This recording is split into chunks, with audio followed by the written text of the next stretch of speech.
जो देवाचाही देव, जो देवाचाही राजा, जो देवाचाही मालक, ब्रह्मांड नायक माझा राजा, माझा माता पिता जो सर्वांचा अधिपती, काय वर्णू मी त्याची महती.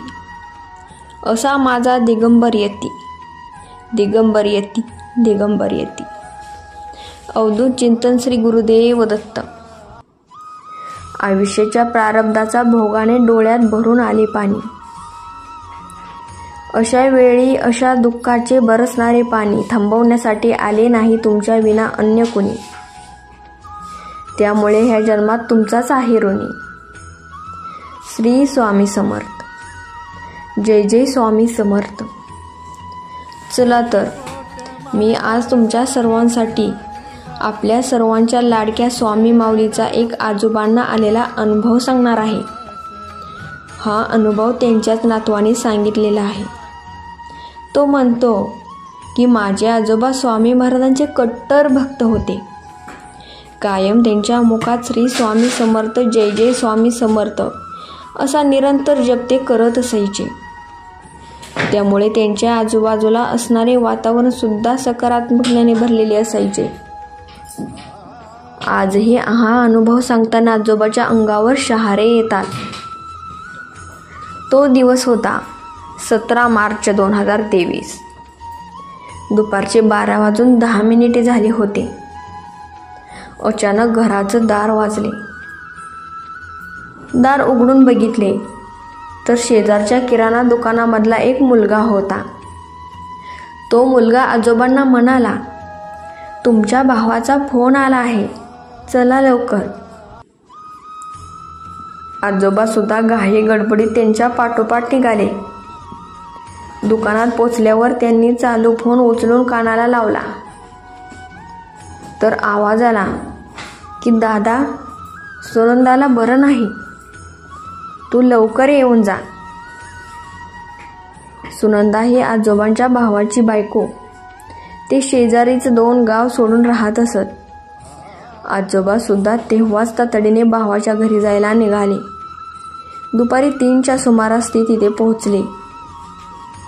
तिथली सगळी कामं आटोपल्यानंतर ते जेवण करून घरी येण्यासाठी निघाले.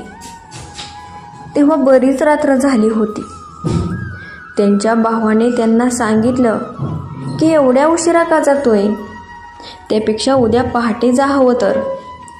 पण आजोबांनी काहीतरी महत्त्वाच्या कामाचं कारण दिलं आणि ते रात्री 10:30च्या सुमारास तिथून घरी जाण्यासाठी निघाले. त्यांनी गावाची वेस सोडली आणि पाऊल वाटेने चालू लागले. त्यांनी गावाची वेस सोडली आणि पाऊल वाटेने चालू लागले.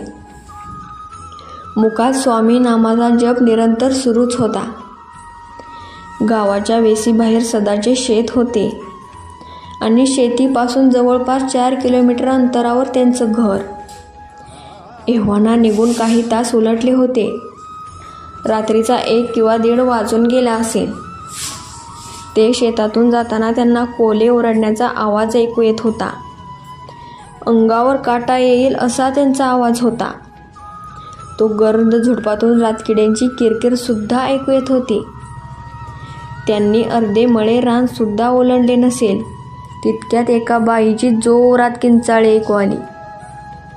इतकी कर्कश किंचाळी होती ती की संपूर्ण माळ रानात घुमली आणि क्षणासाठी वाटलं की आत्मा शरीर सोडून बाहेर येईल. जसे त्या किंचाळीचा आवाज आला तसं सर्व शांत झालं. एक प्रकारची भयान स्मशान शांतता पसरली.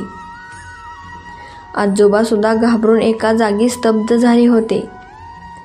त्यांच्या तोंडून एकही शब्द बाहेर पडत नव्हता. तेवढ्यात त्यांचं लक्ष समोर गेलं आणि समोर पाहून होता नव्हता त्राण तो आता संपला होता. कारण एक स्त्री सारखी दिसणारी आकृती त्यांच्याकडे पळत येताना त्यांना भासत होती. तिच्या पळायचा वेग अतिसामान्य होता. मोकळे केस, हिरवी साडी जागोजाग फाटली होती. हिरवा चुडा भरला होता. डोक्याला कुंकू आणि सभोवताली एक प्रकाशाचं वलय होतं. लांबून तरी ती एक स्त्री, एक सवाशीण वाटत होती. ती स्त्री अतिशय वेगाने त्यांच्या दिशेने आली आणि त्यांच्यातून आरपार निघून गेली. हा सगळा प्रकार अवघ्या क्षणात घडला की त्यांना समजायलाही वेळ मिळाला नाही. आजोबांनी झपाझप पावले टाकण्याचा प्रयत्न करत होते, पण त्या भागातून कधी रडायचा तर कधी हसायचा आवाज येत होता. तितक्यात ती त्यांच्या समोर येऊन उभी राहिली.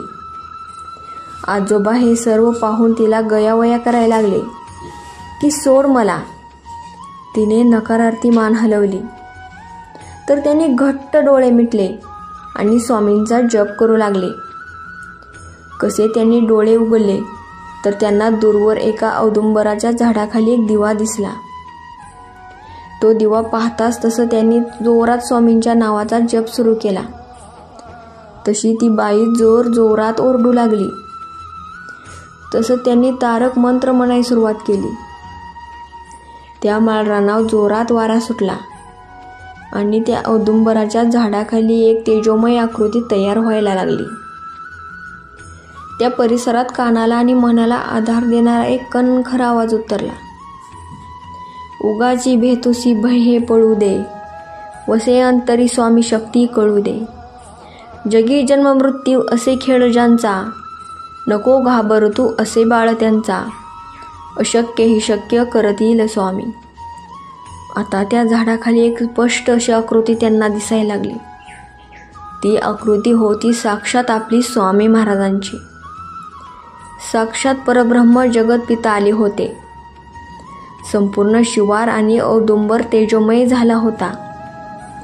एक आदेश आला, सोड त्याला, नाहीतर गाठ माझ्याशी आहे. आवाजात हुकूम होता, पण त्यांच्या कानात कोणीतरी अमृत टाकल्यासारखं त्यांना वाटलं. जो निशंक आणि निर्भय करत होता. जो आजोबांनी त्या जगतपितासमोर हात जोडले, स्वामी मला वाचवा.